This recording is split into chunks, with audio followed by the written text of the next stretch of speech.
आए अब्दुल्ला, अगर आज मैं एक बकरी बेचकर अपने मालिक को बेवकूफ तो बना सकता हूं, लेकिन कयामत के दिन फिर मैं अल्लाह को क्या जवाब दूंगा, अल्लाह को क्या मुंह दिखाऊंगा। अपने मालिक से झूठ बोल सकता हूं, लेकिन उस मालिक से झूठ कहना था कि अब्दुल्ला इब्न उमर भी फूट फूट के रोने लगे। फाइन अल्लाह, अब्दुल्ला इब्न उमर भी कहने लगे आइन अल्लाह, अल्लाह कहां है, अल्लाह जर्जिस कहां है। अंसारी के बयानात सुनने के लिए मौलाना साहब के ऑफिशियल यूट्यूब चैनल मौलाना जर्जिस अंसारी स्पीचेस को सब्सक्राइब करें।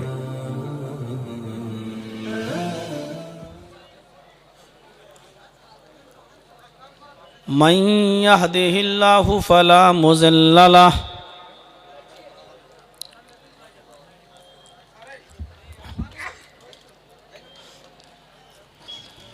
व मन युज़लिल्हु फला हादिय लह।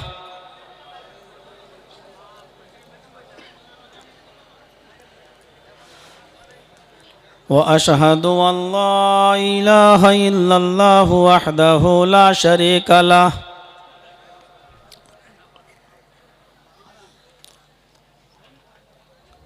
व अशहदु अन्न मुहम्मदन अब्दुहु व रसूलुहु।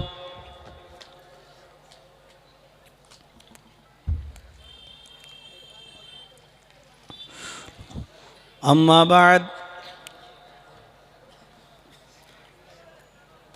फ़इन्न खैरल हदीस किताबुल्लाह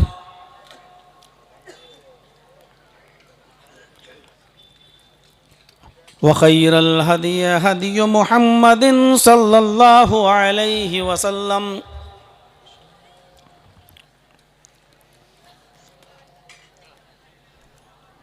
व शर्रुल उमूरि मुहदसातुहा व कुल्लु मुहदसतिन बिदअह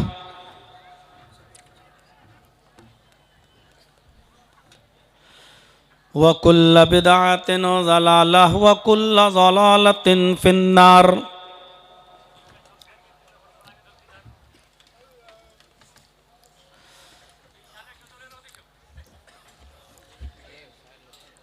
अऊज़ु बिल्लाहि मिनश शैतानिर रजीम। बिस्मिल्लाहिर रहमानिर रहीम।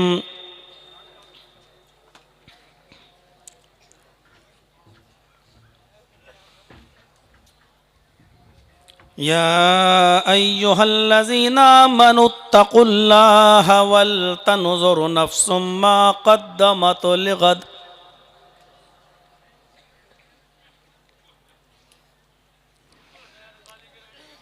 रब्बि इश्रह ली सदरी व यस्सिर ली अमरी वहलुल उक़दतम मिन लिसानी यफ़क़हू क़ौली।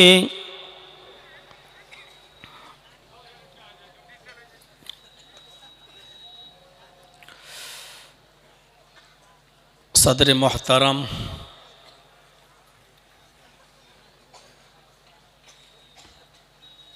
और स्टेज पर बैठे हुए बावकार उलमा और इलाके के बावकार अहबाब, मुअज़्ज़ज़ और मोहतरम सामईन हज़रात,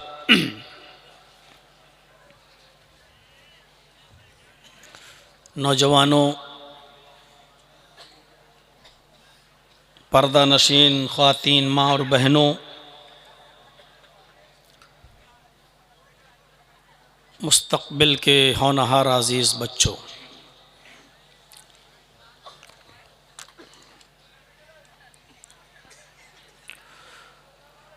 मुझे इस बात का इल्म तो था ही कि मुझे लास्ट में और आखिरी वक्त मिलेगा, लेकिन इस बात का इल्म नहीं था कि मुझे रात के 2:30 बजे टाइम दिया जाएगा। मैं समझता हूँ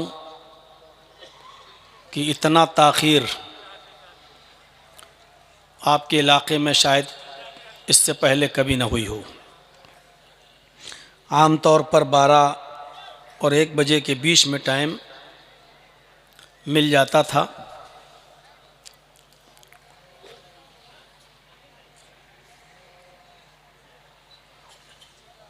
और फिर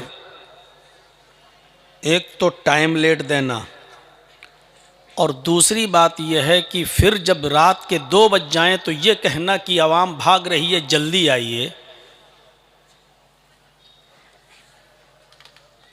आप ही हमको लेट टाइम दे रहे हैं, मैं कुछ बोल नहीं रहा हूँ, और आप ही हमको ये कह रहे हैं कि पब्लिक भाग रही है, तो मैं क्या करूँ? मैं इसका जिम्मेदार हूँ भाई। मैं तो शाम को 7 बजे आ चुका था।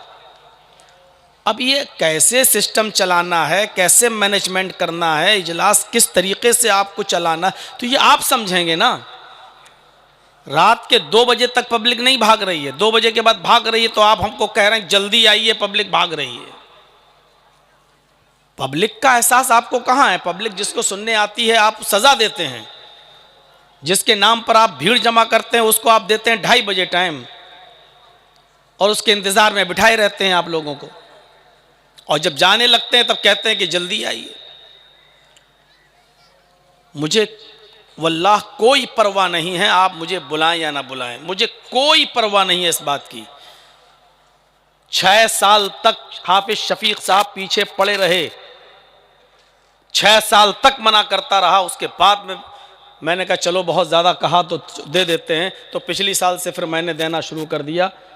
लेकिन फिर आप उसी तर्ज पे जा रहे हैं जिस वजह से मैंने पहले मना किया था और नहीं आ रहा था, आप उसी धुर्रे पर और उसी तर्ज पर आप फिर चल रहे हैं। ये अच्छी चीज़ नहीं है। बहरहाल ज़्यादा शिकवा और शिकायत मैं नहीं कर सकता, मैं सिर्फ इतना बोल रहा हूँ मेरी कोई गलती नहीं है। मैं 7 बजे यहाँ आया हुआ हूँ, आप ही ने कहा मुझे 1 बजे टाइम मिल जाएगा आज। मैंने कहा बहुत बड़ा एहसान होगा आपका, ये भी मैंने कहा बहुत बड़ा एहसान होगा अगर आप 1 बजे भी दे दें, और फिर भी 2:30 बजे आप हमें टाइम दे रहे हैं। और फिर जब कोई दूसरा मुकर्रिर बोल रहा है तो मैं कह रहा हूँ बोलने दीजिए उसको, भाई क्यों रोक रहे हो, मैं तो आ गया हूँ। तो नहीं साहब टाइम ज़्यादा हो गया। ये देखिए अकल देखिए, आप खुद चाहते हैं कि हमको लास्ट में टाइम मिले, देर में मिले, और जब हम कह रहे हैं कि अब मैं बैठ चुका हूँ बोलने दीजिए तो आप कह रहे हैं नहीं साहब टाइम ज़्यादा हो गया। क्या अक्लमंदी की बात है आप। अल्लाह रब्बुल आलमीन हमको भी, आपको भी, सबको सही समझ अता फरमाए। कोई आदमी ये न कहे कि मौलाना साहब अपने लिए, हम अपने को भी शामिल कर रहे हैं। अल्लाह हम सबको सही समझ अता फरमाए और जलसे और इजलास के मकसद को सही तौर पर समझने की, और जिस मकसद के तहत ये प्रोग्राम होता है इलाहुल आलमीन उस मकसद में हमें और आपको सबको कामयाबी अता फरमाए। होता है कभी और हो जाता है, इसमें कोई सिस्टम की बड़ी बात नहीं, लेकिन 15-20 मिनट, आधा घंटा दाएं बाएं हो सकता है, लेकिन 1.5 और 2 घंटे का फ़र्क पड़ जाए ये समझ से बालातर है। अल्लाह ताला फिर हम दुआ करते हैं कि हम सबको सिस्टम से और तरीक़े से हम सबको काम करने की तौफीक अता फरमाए। बहुत से उलमा को आपने सुना, मुख्तलिफ अनावीन पर आपने तक़रीरें भी सुनी। खुशकिस्मती आपकी ये थी कि नेमत गैर मुतरक़्क़बा की शक्ल में आपको सैयद महराज रब्बानी हफ़िज़हुल्लाह भी मिल गए। हालांकि उनका नाम इश्तिहार में नहीं था, लेकिन आप लोगों ने राब्ता कायम किया, इसी इलाके में वो रहे होंगे और किसी तरीके से ये नेमत भी आपके हाथ लग गई और आपने उनसे भी फ़ायदा उठाया। यकीनन आपका जलसा इस मायने में बहुत कामयाब है, और इसलिए भी कामयाब है कि इतने बड़े बड़े आलिम बहुत आसानी के साथ हमारे जलसों में दस्तयाब नहीं होते हैं, और आपको बहुत आसानी के साथ मिल गए। और जब मिल गए तो उसी वक्त एक लिस्ट इस हिसाब से तैयार करनी चाहिए थी, टाइम टू टाइम, इनको इतना बोलना है, इनको इतना बोलना है, इतनी देर चंदा होना है, इसके बाद इस खतीब को इतना बोलना है। ये सिस्टम से अगर आप काम करें, एक अटैची होती है, सूटकेस होता है, उसमें आप ऐसे ही कपड़े उठा के भर दें तो बहुत जल्दी भर जाएगी। सिस्टम से अगर आप उसमें कपड़ा रखें तो उसमें स्पेस बनता जाएगा और ज़्यादा सामान आ जाएगा। तो सिस्टम से अगर आप काम करें तो सब 20 ऑल इंडिया कॉन्फ्रेंस में मैंने तकरीर की है। ऑल इंडिया कॉन्फ्रेंस में जिस स्टेज पर मैं बैठा हुआ था, 600 उलमा ने तकरीर की है, 600 ने। जोहर के बाद प्रोग्राम शुरू था और रात के 10 बजे तक प्रोग्राम होना था। 10 बजे के बाद शहरों में परमिशन नहीं होती है, लेकिन सिस्टम से काम चला तो उलमा और सियासी लोग सब जोड़ जाड़ के 600 लोग तकरीर कर चुके थे। 600 लोग हैं। सिस्टम से काम करें तो सब हो जाएगा, लेकिन सिस्टम जहां नहीं होगा, मनमानी जहां चलाई जाएगी, अपनापन जहां चलाया जाएगा, अपनी अना जहां होगी, मेरे भाइयों, आप वहां पर काम नहीं कर सकते हैं और वहां आप 4-5 मुकर्रर को भी नहीं बुलवा सकते हैं, आपके पास टाइम कम पड़ जाएगा। तो सिस्टम से काम करना सीखिए। और जलसे इसीलिए होते हैं कि आपको यह बताया जाए कि सिस्टम क्या होता है। तो मेरे भाइयों, आज जिस चीज की हमारे मुआशरे में और समाज में कमी है वो है तकवा। इस्लाह मुआशरा कैसे होगा, मुआशरे की इस्लाह कैसे होगी, उसकी बुनियादी चीज यह है कि हमारे अंदर इखलास और तकवा, ये 2 चीजें हमारे अंदर भरी हुई होनी चाहिए। जितना ज्यादा इखलास होगा काम में और जितना ज्यादा तकवा होगा हमारी जिंदगी में, परहेजगारी, मुआशरा उतना ही ज्यादा बुराइयों से पाको साफ होगा। मुआशरे के अंदर और समाज के अंदर उतनी ही ज्यादा नेकियों के काम होंगे और बुराइयों से नजात मिलेगी। और जहां इखलास खत्म हुआ, जहां तकवा खत्म हुआ हमारी जिंदगी से, तो हम जो भी अमल करेंगे उसमें दिखावा होगा। कुर्बानी का बकरा लाएंगे तो उसका भी हम फोटो खींचकर हम व्हाट्सएप पे डालेंगे। हम हज करने जाएंगे तो एहराम पहनकर उसका भी फोटो हम व्हाट्सएप पर और ग्रुप में डालेंगे। हम उम्रा करने जाएंगे तो उसका भी फोटो खींच के डालेंगे और कहेंगे लोगों से कि हमारे लिए दुआ करना। हम रोजा इफ्तार कराएंगे तो उसका भी फोटो हम खींच के डालेंगे कि देखिए आज हमने इतने लोगों को रोजा इफ्तार कराया है।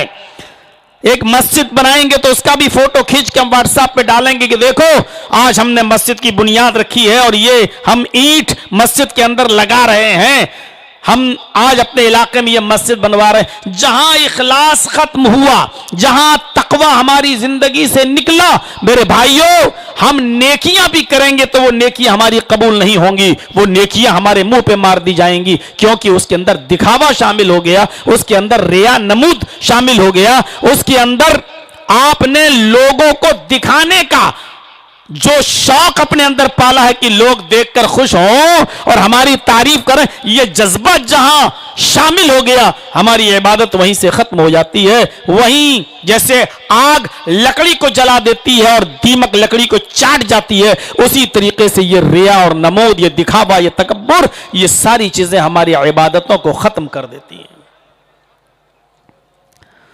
कुरान पढ़िए तो आपको तकवा की जा बजा आयतें मिलेंगी।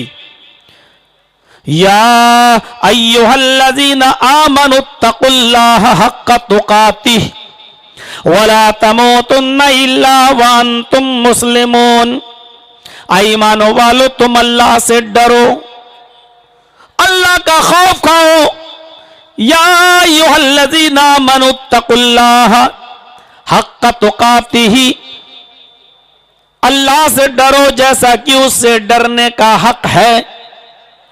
वला तमूतुन्ना इल्ला व अंतुम मुस्लिमून, और तुम जब मौत जब तुम्हारे पास आए, मलकुल मौत जब तुम्हारी रूह कफ से उनसुरी से परवास करे, तो तुम्हें पूरा का पूरा मुसलमान पाए, यानी तुम इस हाल में मरना के पूरे मुसलमान हो। यहां तकवा बताया तो उसकी कंडीशन और उसकी कैफियत भी बताई। इंसान दुनिया में बहुत सी चीजों से डरता है, सांप से डरता है, शेर से डरता है, जहरीले जानवरों से डरता है, खतरनाक दरिंदों से डरता है, जहर से डरता है। इन चीजों से जो डरने की कैफियत है वो जाहिर होती है। आग में छलांग नहीं लगाता, ये आग से डरने का मतलब है कि हम उसमें जंप न लगाएं, जहर न खाया जाए और लिक्विड हो तो पिया न जाए, यही उससे डरने का मतलब है। शेर को अपने सामने देखकर उससे भागा जाए, यही उससे डरने का मतलब है। सांप के मुंह में उंगली न डाली जाए, यही उसके डरने का हक है। अल्लाह ने फरमाया जैसे तुम इन तमाम चीजों से डरते हो और उसका हक अदा करते हो, यानी जहर से डरते हो इसलिए तुम यूज नहीं करते, सांप से डरते हो इसीलिए तो उसके मुंह में उंगली नहीं डालते, शेर से और दरिंदों से, खतरनाक दरिंदों से डरते हो इसीलिए तो उनके सामने नहीं आते हो। उसी तरीके से तुम अल्लाह से डरो और अल्लाह से डरने का हक यह है। अल्लाह से डरने का मतलब यह है, या अय्युहल्लज़ीना आमनुत्तकुल्लाह, अल्लाह से कैसे डरो? सांप की तरह, शेर की तरह, दरिंदों की तरह, जहर की तरह नहीं, हक्का तुकातिही, जैसा कि उससे डरने का हक है। अल्लाह ने जिन कामों के करने का हुक्म दिया है तुम उन कामों को कर जाओ, और जिन कामों से रोका है उससे रुक जाओ। जिन कामों के करने पर जन्नत दी का वादा उन कामों को करो, और जिन कामों के करने पर हमें जहन्नम में जाना पड़ जाए ऐसे कामों से हम बच जाएं, उन कामों से बचें, इसी का नाम तकवा है। या अय्युहल्लज़ीना आमनुत्तकुल्लाह हक्का तुकातिही, ईमानो वालो अल्लाह से डरो जैसा कि उससे डरने का हक है। फिर बताया जब इंसान अल्लाह से डरेगा तो इस्लाम के अंदर पूरा का पूरा दाखिल हो जाएगा। वो शराब पीते वक्त सोचेगा दुनिया की कोई ताकत मुझे देख रही हो या न देख रही हो, लेकिन अल्लाह मुझे देख रहा है, इसलिए वो शराब की तरफ हाथ नहीं बढ़ाएगा। जुआ खेलने से पहले सोचेगा मेरे माँ बाप भले ही नहीं देख रहे लेकिन अल्लाह तो देख रहा है, वो जुए को हाथ नहीं लगाएगा। कोई खूबसूरत लड़की उसको दावते जिना दे रही है, अपनी तरफ माइल कर रही है और उसको बुला रही है कि मेरी तरफ आओ, और उसने टाइम भी फिक्स कर दिया, मोहलत भी दे दी और कह दिया मेरी तरफ से कोई एतराज नहीं। लेकिन जिसके अंदर अल्लाह का डर होगा वो सोचेगा कि पूरी दुनिया न देखे लेकिन अल्लाह तबारक व तआला तो हमें देख रहा है। जब वो ये डर उसके दिल में आएगा तो वो जिना के करीब नहीं जाएगा। यही कहा अल्लाह से डरो जैसा कि उससे डरने का हक है, और जब भी मौत तुम्हारे पास आए तो तुम्हें पूरा का पूरा मुसलमान पाए। तुम जिना से दूर हो, शराब से दूर हो, जिनाकारी से दूर हो, जुए से दूर हो, मुआशरे में फैली हुई तमाम बुराइयों से उस वक्त दूर हो। मौत जब तुम्हें आए तो पूरे के पूरे इस्लाम के अंदर तुम्हें पाए। यहां तकवे का माना यह बताया गया है। जब इंसान के अंदर तकवा होगा तो वो बातचीत भी सही ढंग से करेगा, सीधी सीधी बात करेगा, ऐसे जुमले नहीं बोलेगा कि सामने वाला समझे ही नहीं, ऐसी बात करेगा बिल्कुल साफ सुथरी, चाहे किसी को बुरी लगे या सही लगे। जैसे अभी मैंने बोला ऐसी बात करेगा, किसी को बुरा लगे या भला अच्छा लगे या बुरा, इस बात की वो चिंता नहीं करेगा, इस बात की वो फिक्र नहीं करेगा। वो जब भी बोलेगा तो दुरुस्त बात और सही बात बोलेगा। इसीलिए कुरान ने ये नहीं कहा कि सही बोलो, कुरान ने ये कहा जो भी बोलो दुरुस्त बात बोलो। या अय्युहल्लज़ीना आमनुत्तकुल्लाह वक़ूलू क़ौलन सदीदा युस्लिह लकुम अअमालकुम व यग़फिर लकुम ज़ुनूबकुम व मन युतिइल्लाह व रसूलहू फ़क़द फ़ाज़ फ़ौज़न अज़ीमा। देखिए अल्लाह कुरान में क्या कहता है, ऐ ईमानो वालो अल्लाह से डरो, वक़ूलू क़ौलन सदीदा, और हमेशा दुरुस्त बात करो, सीधी बात करो, सीधी साफ सुथरी बात करो। एक मौलाना साहब को पुलिस ढूंढ रही है और मालूम नहीं है मौलाना साहब यही हैं। मान लीजिए जर्जीस साहब को पुलिस ढूंढ रही है और हम ही से पूछने लगी, जर्जीस साहब को देखा? उसको मालूम नहीं है कि मैं कौन हूं और जर्जीस से पूछ रही, जर्जीस को देखा? अब मैं समझ गया, अब झूठ तो कभी जिंदगी में बोला नहीं, चाहता हूं कि आज भी सच बोलूं, लेकिन सच बोल रहा हूं तो ये पकड़ रहा है मुझे। तो अब क्या रास्ता निकाला, 2 कदम हट गए। हाँ क्या पूछा आपने? अरे मैंने पूछा मौलाना जर्जीस को देखा? हाँ अभी तो यहां थे। 2 कदम हम हट गए। जब पुलिस ने पूछा, एक मिसाल दे रहा हूं, ऐसा हुआ नहीं मेरे साथ, मुझे तो अब ट्रेनों में भी लोग पहचान जाते हैं, पैंट शर्ट में भी पहचान लेते हैं। वो औरत वाली तकरीर इतनी वायरल हो गई है, मेकअप वाली, जो बन ठन के नहीं रहती है अपने पति के लिए, अपने शौहर के लिए, वो ट्रेन में भी लोग पहचानने लगते हैं। अच्छा वो वही मौलाना हो ना? अरे बहुत सही बोले हो यार, हमारी औरतें अब मेकअप करके रहने लगी घर पे। इतनी वायरल कर दी, हिंदू लोगों ने और ज्यादा वायरल करी उसको। तो अब तो हर जगह लोग पहचान लेते हैं, पैंट शर्ट में चलूं तब भी पहचान लेते हैं, लोअर में चलूं तब भी पहचान लेते हैं। अब हालत ये हो चुकी है। तो मैं अपने ऊपर नहीं कह रहा, एक मिसाल दे रहा हूं। पुलिस पूछ रही, जर्जीस, मौलाना जर्जीस को देखा? ओ मुझे से पूछ रही, और मैं 2 कदम हट के कहा कि क्या जी, क्या क्या कहा आपने? अरे मौलाना जर्जीस को देखा? हाँ अभी तो यहां थे। अब पुलिस सोच रही, अरे अभी थे, इसका मतलब पकड़ो, कहां है, देख रहे हैं, ढूंढ रहे। हम बच गए। अब देखा जाए हकीकत में तो ये झूठ तो नहीं है। कहां है झूठ? 2 कदम हट के मैंने कहा अभी तो यहां थे। देखा जाए तो ये झूठ नहीं है, लेकिन किताबों सुन्नत की रोशनी में ये झूठ माना जाएगा। क्यों माना जाएगा? क्योंकि आपने दुरुस्त और सही बात नहीं बताई है। आपका नाम लिया था और आप वो थे, और आप जानते थे ये हमारे ही बारे में पूछ रहा है, आप उसको गुमराह कर रहे। अभी तो यहां था। आप समझ रहे हैं कि सही बात है, लेकिन ये सही बात नहीं है, क्योंकि आपने उसको बहका दिया, आपने उसको गुमराह कर दिया। अब आप सच बोलने के बावजूद भी सच्चे नहीं माने जाएंगे, क्योंकि आप जानते हो वो किसके बारे में पूछ रहा है, और आप ये भी जानते हो कि वो किसको पकड़ने आया है। तो ये दुरुस्त बात नहीं है, और जब दुरुस्त नहीं है तो तकवे से खाली है। कुरान ने क्या कहा? तकवा जिसके अंदर होगा वो दुरुस्त बात करेगा। या अय्युहल्लज़ीना आमनुत्तकुल्लाह, ऐ ईमानो वालो तुम अल्लाह से डरो, वक़ूलू क़ौलन सदीदा, और दुरुस्त बात करो। जब भी बात करो सही, सीधी, साफ सुथरी बात करो। सदीदा तस्दीदुस सहम से, जैसे तीर कमान से छोड़ो, इस ट्यूबलाइट में तीर मारना है, यहां से छोड़ा, तीर सीधे ट्यूबलाइट पे लगता है, निशाने पे लगता है, तीर इधर उधर नहीं जा रहा है।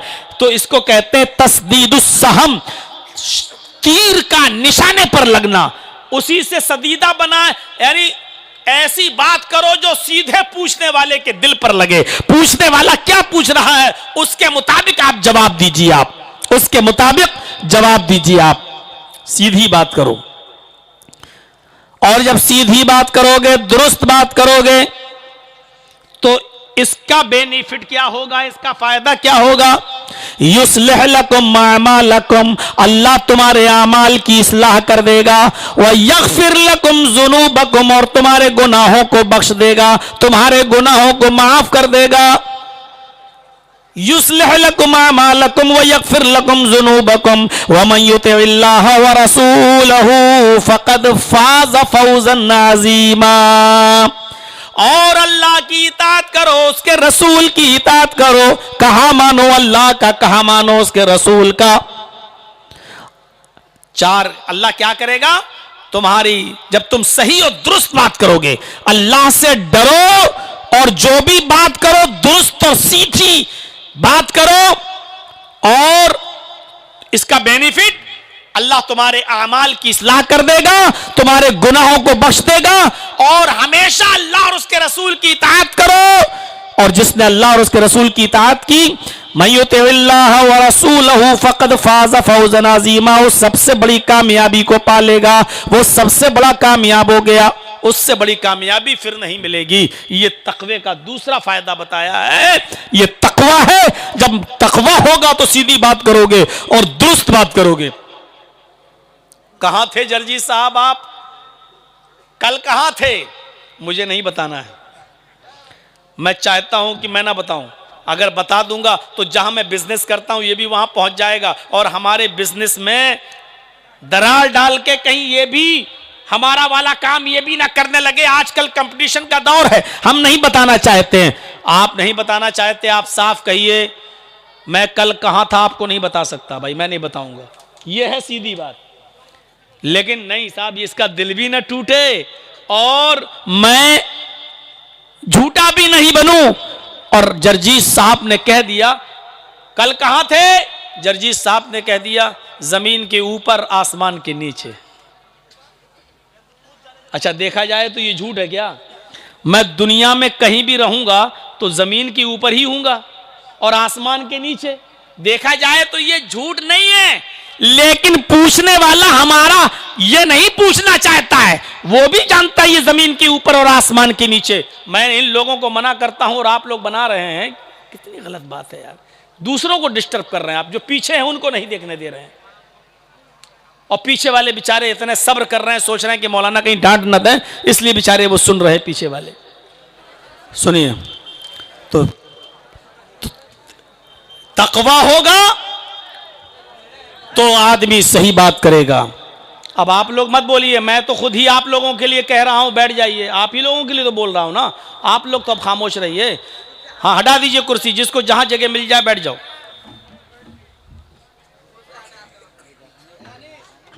ऊपर रख दीजिए, चलिए ठीक, शुक्रिया। अच्छा अब इधर सुनिए, देखिए भाई, जलसा हजारों रुपए में नहीं लाखों रुपए खर्च करके होता है। कमेटी के लोगों ने इतना रुपया खर्च करके और इतनी मेहनत करके ये जलसा किया, इसको नाकाम मत होने दीजिए भाई। और खुर्द मनियन वाले एक तो हमारी बिरादरी से ताल्लुक रखते हैं, दूसरी बात इतनी मोहब्बत करते हैं हमसे कि 20 साल 22 साल पहले भी आया था और अब तक। और इस झारखंड में, जब ये झारखंड नहीं हुआ था, शायद बिहार था, तब भी सबसे पहले बिहार और झारखंड में सबसे पहले मेरी तकरीर अगर कहीं हुई है तो आप किसी पीपल जोड़िया की सरजमीन पर हुई है। सबसे पहली तकरीर मेरी झारखंड में यही पीपल जोड़िया से शुरू हुई है, पीपल जोड़िया से। और उस वक्त से मैं चला आ रहा हूं अब तक। इतनी प्यार मोहब्बत देने वाली कौम आज मेरी समझ में नहीं आ रही। आज आप बदले बदले से कैसे हैं, आज आप उस तरीके से नहीं सुनना चाहते जिस तरीके से सुनते थे। तो मेरे भाइयों, कोऑपरेट कीजिए। आपने अब तक मुझे सराहा, वरना आज इस साल इसको बुलाया, अगले साल आप मौलाना बदल देते दूसरे को, तीसरे साल किसी और को। आप 20-22 साल 25 साल से मुझे बुलाते चले आ रहे हैं। ये मोहब्बत है आपकी हमारे साथ, तो उसी जो मोहब्बत और प्यार आपने हमेशा दिया है वो आज भी दीजिए मेरे भाइयों। मैं जानता हूं दूसरी जगह के लोग आके मामला गड़बड़ करते हैं, और इलाके के लोगों में मोहब्बत है। मैं चाहता हूं थोड़ा सा कोऑपरेट कीजिए। जलसा है ये, दीनी जलसा है, कुरान और हदीस पर मबनी कुछ बातों को सुन लीजिए मेरे भाइयों। जिसके अंदर तकवा होगा वो दुरुस्त बात करेगा, उसकी अमाल की इस्लाह हो जाएगी और अल्लाह रब्बुल आलमीन उसके गुनाहों को बख्श देगा। मेरे भाइयों, आइए तकवे का तीसरा फायदा मैं आपको बताऊं। कुरान करीम पढ़िए, या अय्युहन्नासुत्तकू रब्बकुमुल्लज़ी खलक़कुम मिन नफ्सिन वाहिदा वखलक़ मिन्हा ज़ौजहा वबस्स मिन्हुमा रिजालन कसीरन वनिसाअ वत्तक़ुल्लाह वत्तकुल्लाह अल्लज़ी तसालून बिही वल अरहाम। यहां देखिए फरमाया शुऊबन व कबाइल लितारफू या अय्युहन्नास। एक जगह अल्लाह ने फरमाया या अय्युहन्नास इन्ना खलकनाकुम मिन ज़करिन व उन्सा व जअलनाकुम शुऊबन व कबाइल लितारफू। आए सारी दुनिया के इंसानों, मैंने तुमको एक ही मर्द और एक ही औरत से पैदा किया है। तुम सब एक ही बाप के औलाद हो।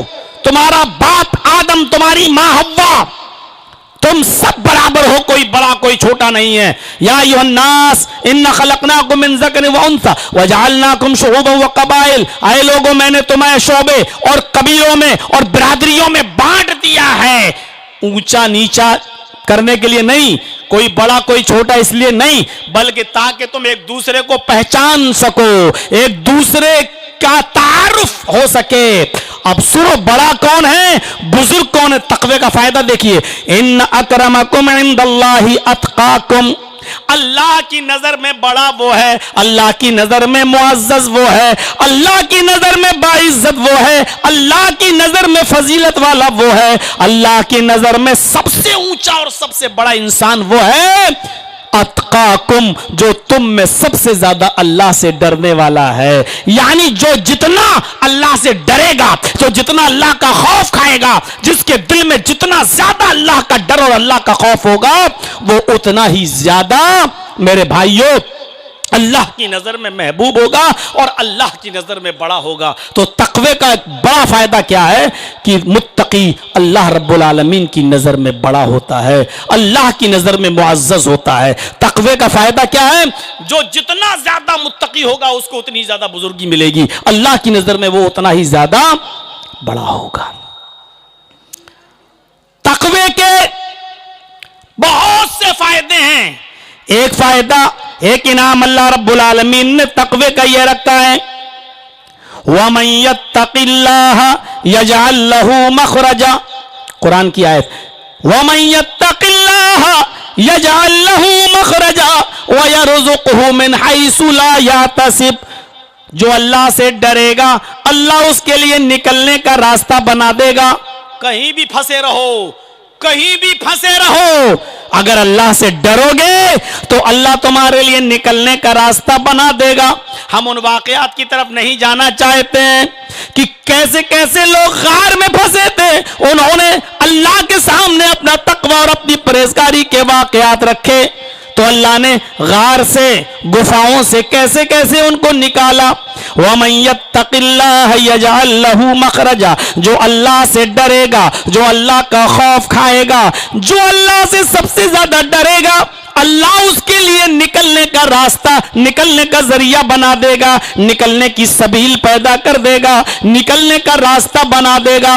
वयरज़ुक़हु मिन हैसु ला याहतसिब। अल्लाह से डरने वाला बंदा कभी भूखा नहीं सोएगा, कभी भूखा नहीं मरेगा। अल्लाह कहता है जो मुझसे डरेगा, जो तकवा इख्तियार करेगा, हम उसको ऐसी जगह से रिस्क देंगे, हम उसको ऐसी जगह से रोजी देंगे, हम उसको ऐसी जगह से रिस्क देंगे कि उसने सोचा भी नहीं होगा, उसका दिमाग भी वहां नहीं पहुंचा होगा। यहां से भी हमें रोजी मिल जाएगी, यहां से भी अल्लाह हमें दे देगा, उसने सोचा भी नहीं होगा। हजरत अली रजी अल्लाह तआला अन्हु के पास एक मांगने वाला, एक साइल आया, कहा अल्लाह के नाम पे मुझे कुछ दे दो, शैअन लिल्लाह। हजरत अली ने कहा अच्छा बैठो, अभी तो मेरे पास कुछ नहीं है। अपने बेटे हसन से कहा जाओ घर जाओ और अपनी माँ फातिमा से कह देना घर में जो कुछ भी हो दे दो, इस गरीब को, इस मजबूर इंसान को देना है। हजरत हसन घर पे गए, सुनिए, हजरत हसन घर पे गए, अम्मी से कहा फातिमा से, अम्मी अब्बू ने भेजा है, घर में जो कुछ भी हो दे दो, जरूरतमंद को देना है। उन्होंने कहा ये 6 दिरहम है मेरे पास, इसके अलावा कुछ नहीं है, अगर ये मैं दे दूंगी तो शाम का खाना, कल का गुजर बसर कैसे होगा, यही 6 दिरहम घर पे। हजरत हसन आए और अब कहा अब्बू अम्मी ऐसा ऐसा बोल रही हैं, 6 दिरहम के अलावा कुछ नहीं है, अगर वो दे दूंगी तो शाम का गुजर बसर कैसे चलेगा और सुबह का कल सुबह का क्या होगा? फरमाया अपनी माँ से कह देना वो 6 दिरहम दे दो। शौहर का हुक्म था, बेटा गया, माँ अब्बू कह रहे हैं वो 6 दिरहम दे दो, वो 6 दिरहम उठाकर दे दिए। जब बाप का हुक्म है तो दे दिया, जब शौहर ने कहा तो दे दिया। 6 दिरहम लेके आए और हजरत अली ने 6 दिरहम उस फकीर को, उस गरीब को दे दिया। लो, जो था वो दे दिया। अब कुछ काम करने के इरादे से निकले कि शाम के लिए कुछ कमाऊं, कुछ मेहनत करूं ताकि रोजी रोटी तो चले, घर में खाना कैसे बनेगा? जो कुछ तो था वो तो सब गरीब को दे दिया, फकीर को दे दिया। अब शाम का गुजर बसर कैसे चलेगा? मेहनत मजदूरी करना चाहते हैं, कोई काम ढूंढ रहे हैं। एक यहूदी हजरत अली के पास अपना ऊंट लेकर आता है और कहता है, अय अली, इस ऊंट को लेना चाहते हो तो ले लो, खरीद लो। हजरत अली ने कहा, भाई मैं खरीदूं कहां से? खरीद दूंगा तो पैसा कहां से दूंगा? ये ऊंट जितने में तुम दोगे वो कीमत मैं कैसे दे दूंगा तुम्हें? है ही नहीं मेरे पास। उसने कहा, अली जब हो जाए तब दे देना, ये ऊंट अपने पास रख लो, इसको खिलाओ पिलाओ, और जब तुम कल परसों नरसों जब भी इस ऊंट को बेचोगे, जब ये ऊंट बिक जाए और जब तुम्हारे पास इसका पैसा हो जाए, कीमत हो जाए, तब तुम मुझे अदा कर देना।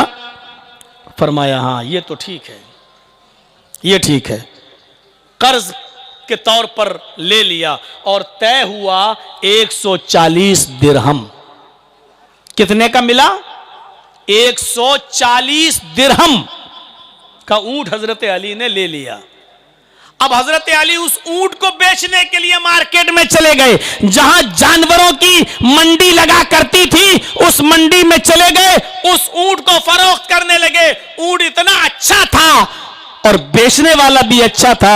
हजरत अली ने उस ऊंट को जब बेचा तो वो ऊंट 200 दिरहम में बिक गया। कितने में बिक गया? 200 दिरहम में। और खरीदा कितने का था? 140 दिरहम का। उस यहूदी से मालूम कर लिया था कि तुम रहते कहां हो। उस यहूदी के घर गए, दरवाजे को दस्तक दी, यहूदी दरवाजे से बाहर निकला, हजरत अली को सामने देखा, फरमाया, अली कहिए कैसे आना हुआ? कहा कि तुम अपनी कीमत ले लो, 140 रुपए का जो तुमने दिरहम में हमें ऊंट बेचा, ये 140 दिरहम पकड़ो। यहूदी ने कहा, इतनी जल्दी? फरमाया, ऊंट बिक गया, इसलिए मैंने सोचा कि ज्यादा लेट करने से क्या फायदा, तुम्हारी कीमत तुम्हें दे देता हूं। मौत का कोई भरोसा नहीं कब आ जाए, मैं कर्जदार नहीं मरना चाहता, अपनी कीमत पकड़ो। 140 रुपए उसको दिरहम दिए और 60 दिरहम बचे, उसको लेकर घर आए। उसको लेकर घर गए।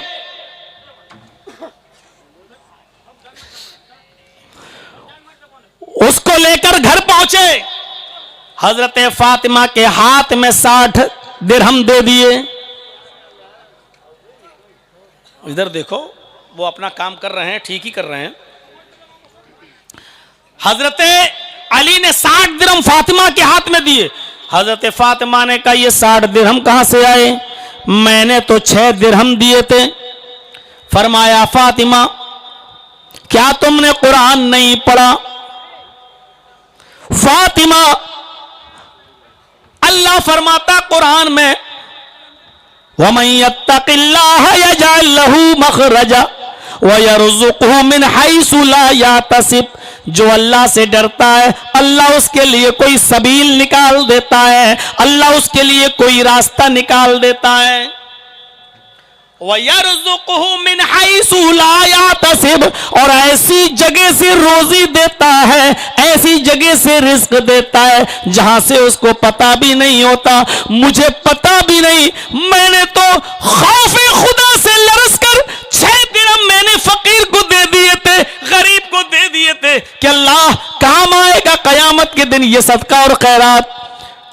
अल्लाह के नबी फरमाते हैं, जो एक नेकी करता अल्लाह उसका 10 गुना देता है।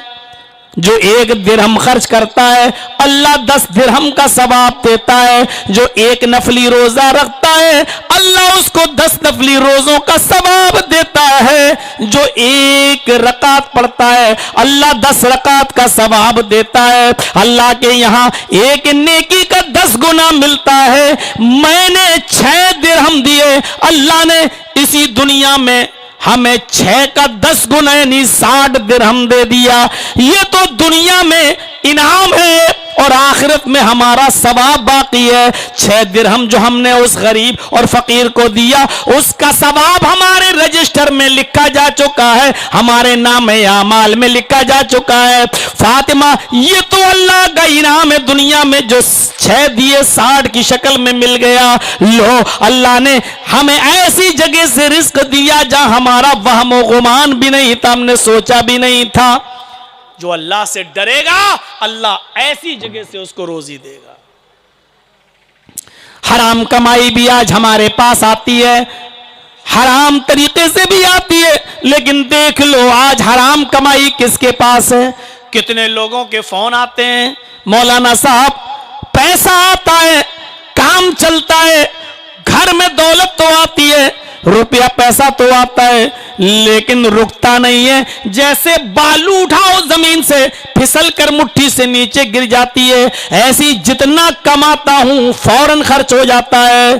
कभी फला लड़का बीमार, कभी बीवी बीमार, कभी बेटी बीमार, कभी माँ बीमार, पैसा आता है लेकिन रुकता नहीं है। ऐसे ऐसे लोग हमें मिले, अल्लाह की कसम अगर नाम लेने में उनको एतराज ना होता तो मैं नाम ले देता। ऐसे ऐसे लोग मिले जो एक दिन में 1-1 लाख कमाते हैं, 2-2 लाख कमाते हैं। ऐसे भी मिले जिनकी एक महीने में इनकम 50 लाख की है, लेकिन मेरे भाइयों उनके हाथ में पैसा तो आता है, लेकिन शिकायत यही कि मौलाना बरकत नहीं है। आता है जिस तरह जाता भी उससे ज्यादा तेजी के साथ है।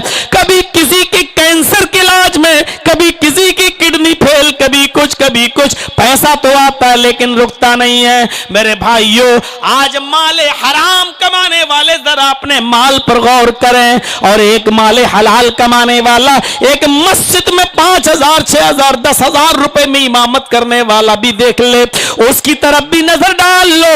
अल्लाह की कसम जितना सुकून में वो 10,000 रुपए इमामत करने वाला हाफिज और मौलवी मस्जिद के अंदर जितने सुकून के साथ मिलेगा, 1 लाख रुपया महीना कमाने वाला उतने सुकून के साथ नहीं मिलेगा। मेरे भाइयों ये नजरें डालकर देखो, माले हलाल की कमाई, माले हलाल की कमाई, हलाल माल की कमाई और उसकी बरकतों से कौन नावाकिफ होगा। मेरे भाइयों तकवा अपनी जिंदगी के अंदर अपनाइए। कुरान कहता है या अय्युहल्लज़ीना आमनु तक़ुल्लाह वल तंजुर नफ्सुम मा क़द्दमत लिग़द। ईमानो वालो तुम अल्लाह से डरो और हर इंसान को गौर करना चाहिए कि कल कयामत के दिन के लिए उसने क्या तैयारी की है, कल कयामत के दिन के लिए उसने क्या इकट्ठा किया है, कल कयामत के दिन के लिए उसने क्या भेजा है। इखलास और तकवा दोनों जरूरी है। ये तकवा और इखलास इबादतों में होना चाहिए, अगर वहां से निकल गया तो बेकार। नमाज पढ़ो तो तकवा हो, रोजा रखो तो तकवा हो, हज करो तो तकवा हो, कुर्बानी करो तो तकवा हो, जितनी भी इबादतें दुनिया में करते हो उनमें इखलास होना चाहिए, उनमें तकवा होना चाहिए। ये नमाज जुमे की आवाज आई, हम मस्जिद के अंदर पहुंचे, लेकिन ये वही आदमी है जो शनिचर को मस्जिद में नहीं दिखा, इतवार को नहीं दिखा, सोमवार को नहीं दिखा, मंगल को नहीं, बुध को नहीं, जुमरात को नहीं, और जुमे को सबसे अगली सफ में जाकर बैठा हुआ है, नमाज के अंदर आया हुआ है। और जुमे के दिन भी इसलिए आया है, जुमे के दिन भी इसलिए आया है कि लोग ये ना कहें कि देखो इस गांव में ये कितना कमीना इंसान रहता है, जुमे तक की नमाज नहीं पढ़ता है। देखो जुमे तक का नमाज नसीब नहीं होती उसको, वो जुमा तक नहीं पढ़ता है। मेरे भाइयों अपने आप को मुसलमान कहो और जुमे तक की नमाज हम न पढ़ें। कुरान ऐसे ही लोगों के बारे में कहता है व मिनन नासी मन यक़ूलु आमन्ना बिल्लाहि व बिल यौमिल आखिर व मा हुम बिमुमिनीन। कुछ लोग तुम्हें ऐसे मिलेंगे, कुछ लोग तुम्हें ऐसे नजर आएंगे, कुछ लोग तुम्हें इस धरती पर ऐसे भी नजर आएंगे जो अपनी जबानों से कहेंगे हम अल्लाह पर ईमान लाए, हम यौम कयामत के दिन के ऊपर भी ईमान रखते हैं। व मिनन नासी मन यक़ूलु आमन्ना बिल्लाहि व बिल यौमिल आखिर, जो कहेंगे हम अल्लाह को मानते हैं, रसूल को मानते हैं, नबियों पर ईमान है, कुरान को मानते हैं, हमारा ईमान जन्नत पर है, जहन्नम पर है, हम अल्लाह को मानते, नबी को, कुरान को, फरिश्तों को, सबको मानते हैं। अल्लाह कहता है इनकी जबानों पे मत जाना, ये अपनी जबानों से जो कह रहे हैं उसको सच्चा मत समझ लेना। वमा हुम बिमुमिनीन, मैं तुम्हें गारंटी देता हूं, मैं तुम्हें बताता हूं कि ये मोमिन नहीं है। अल्लाह ऐसी लोगों के बारे में कहता है पूरे हफ्ते मस्जिद से गायब, जुमे के दिन पहली सफ में बैठे हैं साहब, सऊदी अरब का रुमाल डालकर और जन्नतुल फिरदौस खुशबू लगा के पहली सफ में बैठा है। क्यों साहब, आज जुमे के दिन मस्जिद में क्यों आए? आज जुमा है। अच्छा, अल्लाह ताला जुमे को देखता है, बकिया दिन क्या वो तुम्हें नहीं देखता? अरे नहीं यार, ये बात नहीं है, आज जुमा है। अरे जुमा है तो क्या हुआ, क्या कहना चाहते हो? नहीं साहब, जुमे के दिन की बहुत फजीलत है। अच्छा, बहुत फजीलत का मतलब यह है कि जोहर की नमाज छोड़ दो तो गुनाह नहीं, असर छोड़ दो तो गुनाह नहीं। अरे नहीं मौलाना साहब, बात ये नहीं, बात यह कि आज जुमा है। अरे साहब वही तो पूछ रहा हूं, जुमे को मस्जिद में आना और शनिचर, इतवार, सोमवार, मंगल, बुध, जुमेरात गायब हो जाना, मुझे समझाओ तो सही। मौलाना बस आज जुमा है। अरे जुमे को क्यों आए हो, बकिया दिन क्यों नहीं आए? आज क्यों आए? अरे जुमा भी नहीं पढ़ना चाहिए, जैसे अल्लाह और दिन नहीं देखता आज भी नहीं देख रहा है। अरे मौलाना, अगर जुमा नहीं पढ़ेंगे तो गांव वाले ये कहेंगे कि देखो कितना कमीना इंसान है, जुमे तक की नमाज नहीं पढ़ता। तो अब आए हो ना असली बात पर, तो ये कहो असली वजह ये मोहल्ले वालों के डर से, गांव वालों के ताने की वजह से ताने ना सुनना पड़े, इसलिए हम मस्जिद में आए हैं।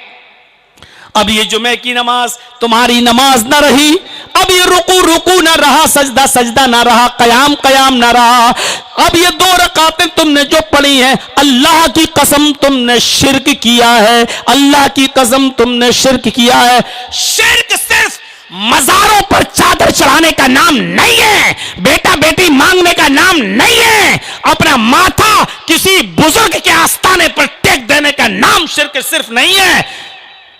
अल्लाह के अलावा किसी और के डर से मस्जिद में जाकर नमाज पढ़ना भी शिर्क है, इसलिए कि ये रुको, ये सजदा आपने अल्लाह के लिए नहीं किया है।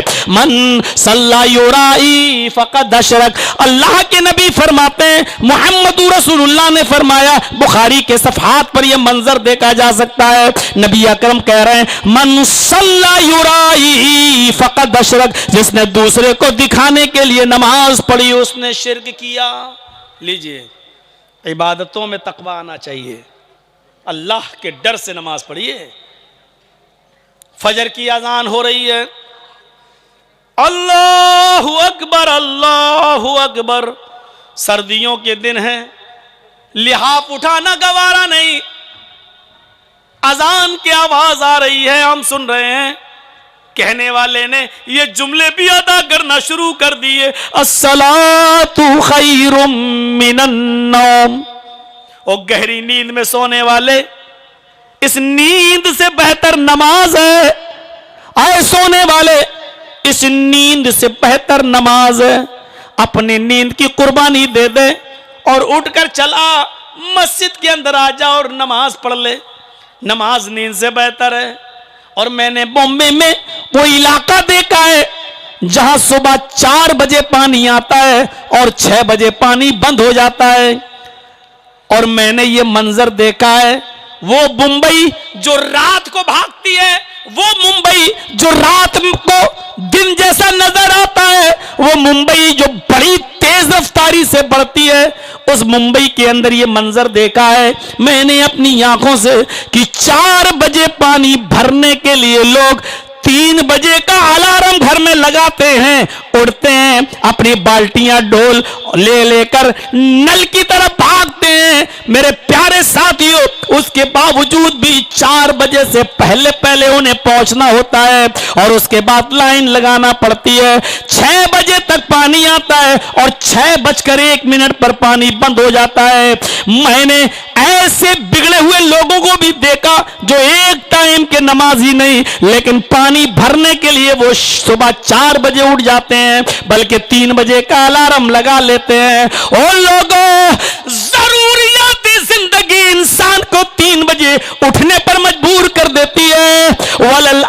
आखिरतु खैरुल लका मिनल ऊला, आखिरत की जिंदगी तो दुनिया की जिंदगी से बेहतर है। फिर नमाज के लिए हमारी आंख 5 बजे क्यों नहीं खुलती है, 4:30 बजे क्यों नहीं खुलती है? इसलिए कि हमने इसको पानी की तरह जरूरी नहीं समझा है, हमने इसको खाना और पानी की तरह जरूरी नहीं जाना है, हमने इसको अपनी जिंदगी के लिए लाजिमा नहीं बनाया है, जरूरी हिस्सा नहीं माना है हमने। इसीलिए तो हम 3 बजे उठकर पानी की लाइन में तो लग सकते हैं, लेकिन 5 बजे उठकर मस्जिद में नहीं जा सकते हैं, हम जमात के साथ नमाज नहीं पढ़ सकते हैं। वो मुंबई जो तेजी के साथ भागती और दौड़ती है, मेरे भाइयों, उस मुंबई के अंदर हमने ये मंजर अपनी आंखों से देखा है। एयरपोर्ट से लोग रिसीव करके हमको रात के 2 बजे मेरी फ्लाइट पहुंची, और जब लोग लेके हमको वहां से गए तो देख रहा हूं 3 और 3:30 बजे मोहल्ले में बाल्टियों की लाइन लगी हुई है, लोग खड़े हैं, पहले इसे लड़ रहे हैं। पहले मैं आया, उसने कहा मैं बाल्टी यहां लगाकर चला गया था, डोल मैं छोड़ गया था, मैं अब आया हूं। लोग लड़ते भी हैं लाइन में इधर उधर होने के लिए। मैंने कहा ये लाइन कैसी? तो मेरे दोस्तों ने बताया पानी 4 बजे आता और 6 बजे खत्म। मेरे भाइयों, जिन्होंने मस्जिदों के दरवाजे नहीं देखे उनको भी मैंने 3 और 3:30 और 4 बजे उठते हुए देखा है। फिर नमाज के लिए क्यों नहीं उठा जा सकता है?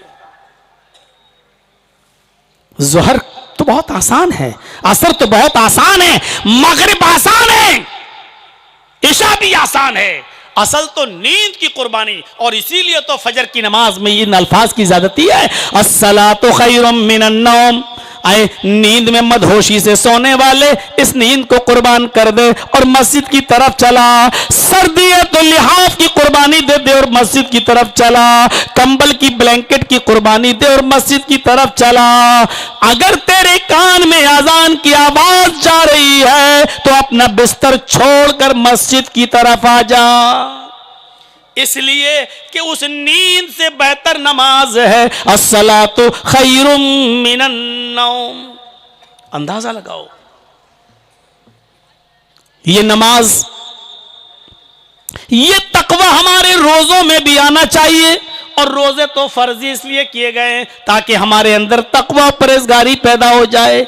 आदमी इबादत क्या करता है? नमाज, रोजा, हज और ज़कात, यही तो इबादतें करता है आदमी। और देखिए अल्लाह ने इसमें भी तकवे को कैसे शामिल कर दिया। फरमाया या अय्युहल्लज़ीना आमनू कुतिबा अलैकुमुस्सियामु कमा कुतिबा अलल्लज़ीना मिन क़ब्लिकुम लअल्लकुम तत्तक़ून। ईमानो वालो, तुम्हारे ऊपर रमजान के रोजे फर्ज कर दिए गए जैसा कि तुमसे पहले के लोगों पर फर्ज किए गए थे।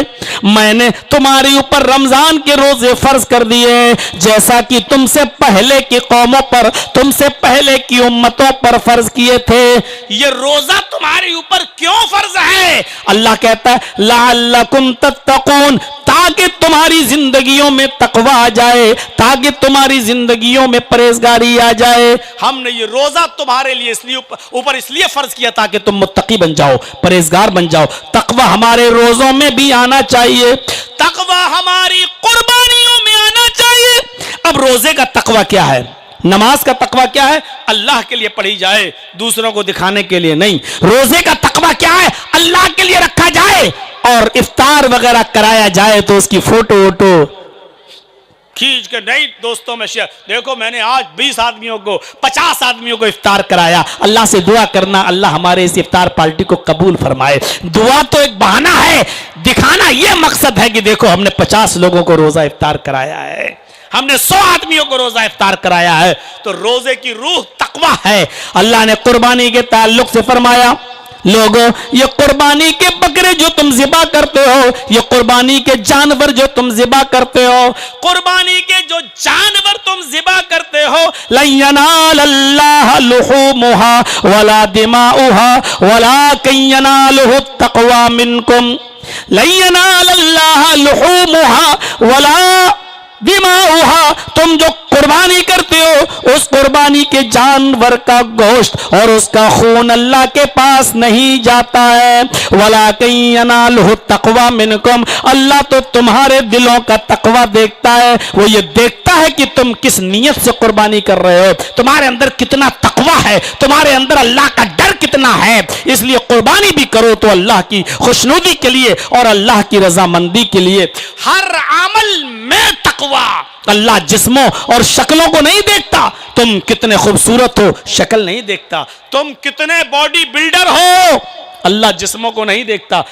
पढ़िए हदीस, अल्लाह के नबी ने फरमाया इन्नल्लाह ला यंजुरु इला शामिकुम वला इला सुवरिकुम वलाकिन यंजुरु इला कुलूबिकुम। तुम्हारे जो जिस्म है ना, अल्लाह उनकी तरफ नहीं देखता। इन्नल्लाह ला यंजुरु इला शामिकुम, अल्लाह तुम्हारे जिस्मों की तरफ नहीं देखता। वला इला सुवरिकुम, तुम्हारी शक्लों सूरतों की तरफ भी अल्लाह नहीं देखता। वलाकिन यंजुरु इला कुलूबिकुम, अल्लाह तुम्हारे दिलों की तरफ देखता है कि तुम्हारे दिलों में क्या है, दिलों में क्या है। शक्लो सूरत एक तरफ रख दो। हजरत बिलाल की शक्ल कैसी थी? हदीस के अल्फाज है कल हुमती, कोयले के रंग से ज्यादा काले हजरत बिलाल। लेकिन हाल यह था, एक बार कह दिया कि लोगों मैं भी निकाह करना चाहता हूं, शादी करना चाहता हूं। अय अल्लाह के नबी, शादी के इतने फायदे आपने बताए, निकाह के इतने फायदे बताए, मेरी भी ख्वाहिश है कि मैं निकाह करूं और पाक साफ हालत में अल्लाह से मिलूं। लेकिन मेरी शक्ल ऐसी है, मेरी सूरत ऐसी है, मुझे कौन सी लड़की मदीने में पसंद करेगी, कौन लड़की मुझसे निकाह करेगी, और कौन सी लड़की का बाप अपनी बेटी का हाथ मेरे हाथ में देगा। यहां बिलाल के मुंह से ये निकला। उधर बड़े बड़े अमीरों ने, बड़े बड़े रईसों ने, बड़े बड़े चौधरियों ने बिलाल का हाथ पकड़ लिया। अरे बिलाल, तुम निकाह करना चाहते हो? जी, आओ मेरे घर चलो, मेरी बेटी पानी लेकर तुम्हारे पास आएगी। मेरी बेटी का चेहरा एक बार देख लो, मेरे बेटी के हाथ की हथेलियां एक बार देख लो। आए बिलाल, मेरी बेटी मेरी नजर में तो चांद का टुकड़ा है। अरे बिलाल, मेरी बेटी मेरी नजर में तो चांद का टुकड़ा है, बड़ी हसीनो जमील है, खूबसूरत है। अगर तुम्हें पसंद आ जाए तो मैं अपनी बेटी का निकाह तुम्हारे साथ करने को तैयार हूं। आए बिलाल, आओ और मेरे साथ चलो, मेरे घर पे चलो। अरे बिलाल, मैं अपनी बेटी का हाथ तुम्हारे हाथ में देने को तैयार हूं। इधर एक रईस ने, एक अमीर ने हाथ पकड़ा, उधर दूसरा अमीर कहता है चौधरी सरमायादार, उधर दूसरा कहता है आए बिलाल, इन्होंने पहले कह दिया है, जाओ इनके साथ जाओ, इनकी बेटी को देख लो, अगर इनकी बेटी तुम्हें पसंद आ जाए तो निकाह कर लेना, और अगर इनकी बेटी तुम्हें पसंद ना आए तो फिर मेरे पास आओ, मेरे साथ मेरे घर पे चलो। अरे बिलाल, एक नजर मेरी बेटी पर भी नजर देख लो, मेरी बेटी को भी एक नजर देख लो। अगर मेरी बेटी पसंद आ जाए तो मैं अपनी बेटी का निकाह तुम्हारे साथ करने को तैयार हूं। अभी बिलाल ने अपने मुंह से निकाला ही था कि अरब के बड़े बड़े अमीर, रईस, चौधरी, सरमायादार और ताजिर लोग अपनी बेटियों का हाथ बिलाल को देने के लिए तैयार। उनकी नजर में तकवा, परहेजगारी मायार थी। उन्होंने शक्ल सूरत को नहीं देखा, उन्होंने देखा कि बिलाल मुत्तकी है।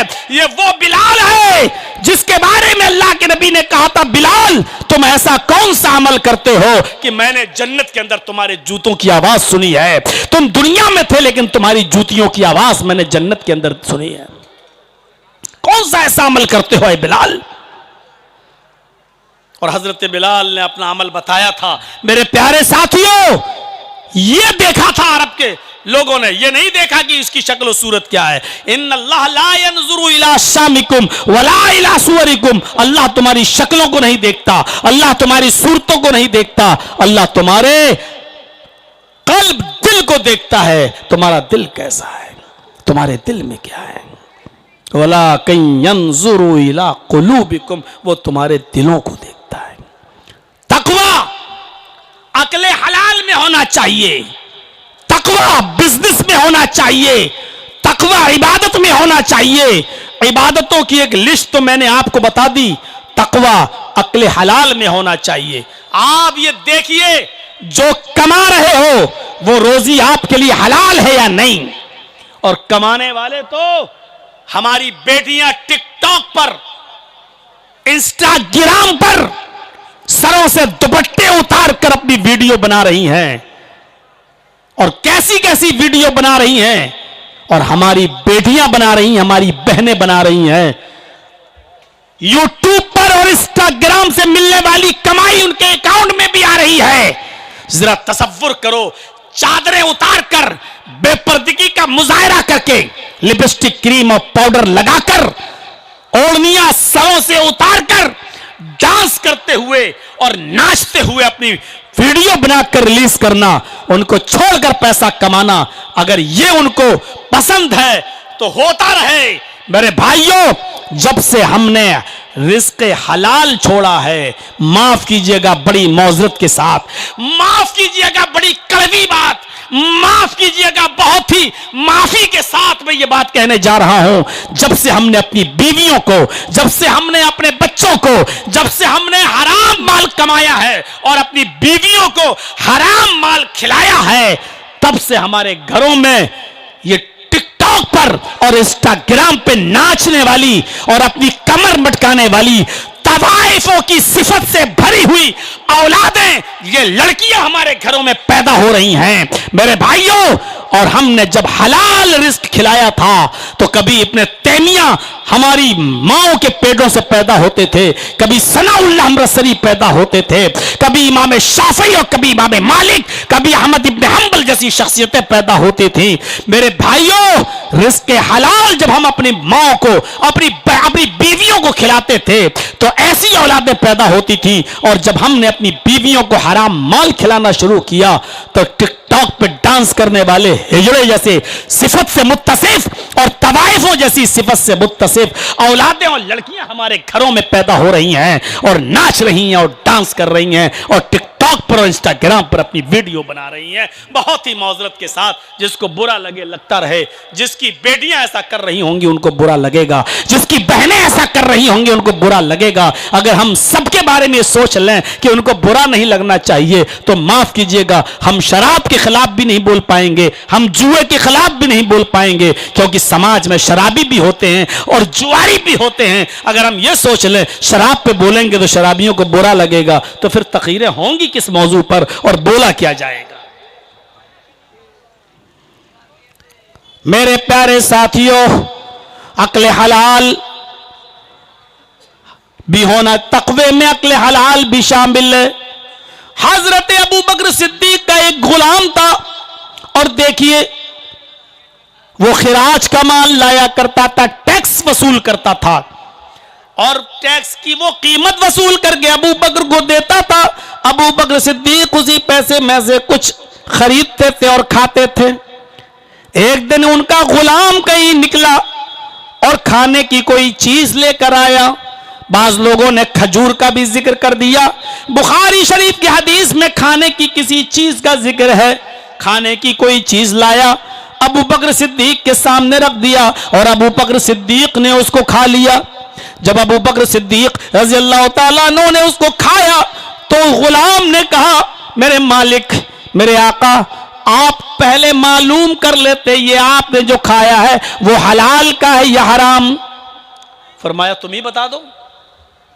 उस गुलाम ने कहा, मेरे मालिक, जब मैं काफिर था, पहले उस जमाने की बात कर रहा हूं, मैं कहानतें गढ़ता था, उल्टी सीधी पेशीन गोइयां करता था, झूठ बोलकर पैसा कमाता था।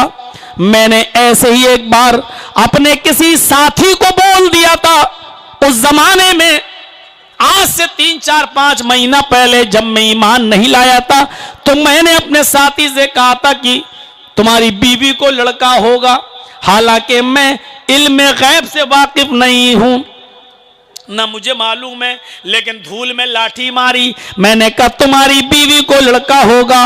इत्तेफाक देखिए उसको आज लड़का ही हुआ है। वो मुझे बहुत पहुंचा हुआ समझने लगा, वो मुझे बहुत बड़ा पीर समझ रहा है। वो समझने लगा कि मैं बहुत पहुंचा हुआ हूं। मैं दूर की बात बता देता हूं, आज वो ये चीज लेके आया था मुझे गिफ्ट में देने के लिए और मैंने ले लिया।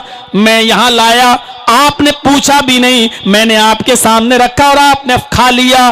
फरमाया इल्म गैब तो सिर्फ अल्लाह को मालूम है और तूने उससे कहानत गढ़ी थी, इसलिए ये कमाई तेरे लिए, ये गिफ्ट तेरे लिए हराम था और तूने मुझे भी दे दिया। अरे पहले क्यों नहीं बताया? जाओ पानी लेकर आओ। वो खादिम, वो गुलाम गया और पानी लेकर आया। अबू बकर सिद्दीक ने पानी पिया और अपनी उंगलियां हलक में डालकर कह किया। थोड़ा सा जो चीज खाई थी बाहर निकली, फिर पानी पिया, फिर कह किया, फिर थोड़ा सा निकला। उस वक्त तक पानी पीते रहे जब तक कि यकीन नहीं हो गया जितना मैंने खाया सारा का सारा निकल गया होगा। जब यकीन हो गया कि हम निकल गया होगा तब उसको छोड़ा। तब छोड़ा और उसके बाद फरमाया अपने खादिम से, अपने गुलाम से, जो शख्स हराम का एक लुकमा खाता है, जो शख्स हराम का एक लुकमा, पेट भर के नहीं, हम तो पेट भर के खाते हैं। और अबू बकर ने क्या कहा? जो एक बार, यहां तो पूरी जिंदगी हो गई खाते हुए, जो एक बार हराम का एक लुकमा खाता है, अल्लाह उसके दिल पर स्याह और काला नुक्ता बिठा देता है। अगर वो तौबा कर लेता है तो अल्लाह उस स्याह नुक्ते को मिटा देता है। अगर वो तौबा नहीं करता है तो वो नुक्ता, वो स्याह नुक्ता फैलता रहता है, बड़ा होता रहता है और एक दिन आता है वो पूरे दिल को स्याह और काला कर देता है, पूरे हार्ट को ब्लैक कर देता है। और जब इंसान का पूरा दिल, पूरा हार्ट जब पूरा का पूरा ब्लैक और काला हो जाता है तो फिर उसको परवाह नहीं होती कि ये माल कहां से आ रहा है। आने दो, हलाल हो तो आने दो, हराम हो तो आने दो। फिर उसके दिल से ये चीज निकल जाती है, वो परवाह नहीं करता हलाल और हराम की। आज हमें परवाह नहीं है, इसलिए कि हमारे दिल पूरे के पूरे काले हो चुके हैं। इसलिए माल आना चाहिए जहां से भी आए। मेरे प्यारे साथियों, इन चीजों पर हम गौर करें। अबू बकर सिद्दीक ने उंगली डाल के पूरे के पूरे जो खाया था वो सारा का सारा बाहर निकाल दिया। जिंदगी में पहली बार हराम लुकमा खाया भी तो उसको पानी पी पी कर निकाल दिया। इस वाक़े से हम अपनी जिंदगी पर नजर डालें, अपने मुआशरे और समाज पर नजर डालें और अपनी इबादतों पर नजर डालें। अबू बकर सिद्दीक ने एक बार खाया तो उसको भी निकाल दिया और जब तक निकाला नहीं चैन से नहीं बैठे। हम और आप सोचें कैसे नमाजें पढ़ लेते हैं और गवारा कर लेते हैं और सोच लेते हैं कि हमारी नमाजें कबूल हो गई होंगी, जबकि हम हराम खा के आए हैं, हराम पी के आए हैं, हराम पहन कर आए हैं। हमारे जिस्म में जो खून दौड़ रहा है वो माल हराम का है, जो बॉडी हमारी बन रही है वो हराम माल खा खा के बन रही है। हम कैसे सोच लेते हैं कि हमारी इबादतें अल्लाह के यहां कबूल हो रही होंगी। तकवा ऐसी जिंदगी में भी होना चाहिए, बिजनेस में भी होना चाहिए, आम हालात में भी होना चाहिए। हजरत अब्दुल्ला इब्ने उमर रजी अल्लाह ताला अन्हु अपने चंद साथियों के साथ पिकनिक पे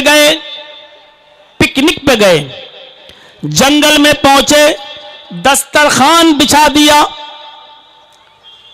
खाना ना रख लिया। अब्दुल्ला इब्ने उमर ने उसी दस्तरखान पर खाना ना रख लिया और खाना निकाल भी लिया अपना खुद और अपने साथियों के लिए। क्या देखते हैं, एक चरवाहा गुजर रहा है। हजरत अब्दुल्ला इब्ने उमर की नजर उस चरवाहे पर पड़ी। उस चरवाहे को देखा कि वो गुजर रहा है तो सोचा इस चरवाहे को भी बुला लूं और खाना खिला दूं। अब्दुल्ला इब्ने उमर ने आवाज दी, आए राई, आए बकरियों के चराने वाले इधर आओ। वो चरवाहा करीब आ गया। अब्दुल्ला इब्ने उमर ने कहा आओ बैठो, तुम भी खाना खा लो, जो कुछ भी हमारे पास है हम लाए हैं, तुम भी बैठ जाओ हमारे पास आकर खाना खा लो। वो चरवाहा कहने लगा इन्नी साइमुन, आप खाइए, मैं रोजे से हूं, मैं रोजे से हूं, मैं खाना नहीं खा सकता, आप लोग खाइए। ये कहकर वो आगे बढ़ गया। अब्दुल्ला इब्ने उमर ने कहा अच्छा बड़ा रोजे से है, चलिए बड़ा नेक लग रहा है, चलिए इसके तकवे का इम्तहान लें, ये बड़ा मुत्तकी मालूम पड़ता है, देखें कितना बड़ा मुत्तकी है। हजरत अब्दुल्ला इब्ने उमर ने उसको आवाज दी, दराओ, इतने धूप के अंदर, इतनी सख्त गर्मी में भी तुम रोजा रखते हो और बकरियां भी अपने मालिक की चराते हो? कहा जी। कहा इतनी गर्मी, सख्त गर्मी में फिर रोजा क्यों रखे हो जबकि बकरियां भी तुम्हें चराना होती हैं? फरमाया मेरा मालिक मुझसे जरूरत से ज्यादा काम लेता है, घर में हमें ज्यादा नमाज और रोजे का एहतिमाम नहीं करने देता है, तो मैं कयामत के दिन हिसाब व किताब से डरता हूं, तो मैं सोचता हूं ये मौका मिल रहा है तो इस खाली वक्त को गनीमत जानो, तो मैं रोजा रख लेता हूं, बकरियों को चराता भी जाता हूं और रोजा भी रख लेता हूं, खजूर अपने साथ रखता हूं, जब सूरज गुरूब हो जाता है तो मैं खजूर खाकर रोजा इफ्तार भी कर लेता हूं, और घर जाता हूं तो जो मेरा मालिक खाने पीने को देता है रूखा सूखा वो खा लेता हूं। अब्दुल्ला इब्ने उमर ने कहा ये तो बड़ा नेक लग रहा है, चलो इसकी नेकी का एक और इम्तहान लो, इसके तकवे का एक और इम्तहान लो। फरमाया बेनी शातन, क्या अपनी बकरियों में से एक बकरी मुझे बेचोगे? क्या एक बकरी मुझे बेचोगे? एक बकरी मुझे दे दो, उसकी कीमत जो तुम कहोगे मैं तुम्हें दे दूंगा, उस बकरी को मैं ज़िबा करूंगा, यही बनाऊंगा, पककर तैयार हो जाएगी, तो शाम को जब इफ्तार करोगे तो हम इसी बकरी के गोश्त में से इफ्तार के लिए मैं तुम्हें भी दे दूंगा, तुम भी इफ्तार कर लेना, हम गोश्त तुम्हें भी दे देंगे। उसने कहा अरे अल्लाह के बंदे, मैं तुम्हें जानता तो नहीं हूं कि तुम कौन हो, लेकिन ये बकरी मैं तुम्हें नहीं बेच सकता हूं, इसलिए कि इस बकरी का मालिक मैं नहीं हूं, मेरा मालिक है, मेरा मालिक है, मैं बकरी तुम्हें नहीं बेच सकता, ये बकरियां मेरी नहीं मेरे मालिक की हैं।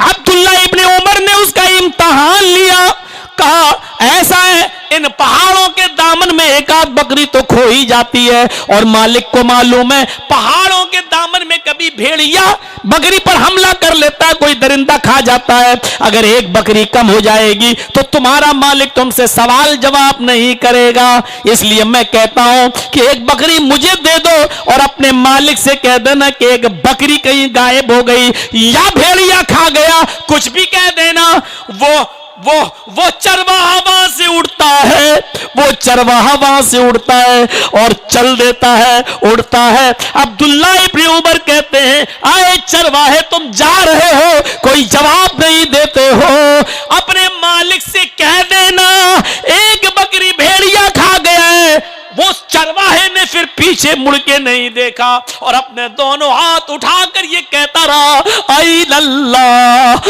आईन अल्लाह, फाईन अल्लाह, फिर अल्लाह कहाँ है, फिर अल्लाह कहाँ है, फिर अल्लाह कहाँ है। यानी मैं अपने मालिक से आज झूठ बोलकर बच जाऊंगा, लेकिन कयामत के दिन में अल्लाह को क्या जवाब दूंगा। अब्दुल्ला इब्ने उमर के दस्तरखान से ये चरवाहा उठा, कहता मैं रोजे से हूं।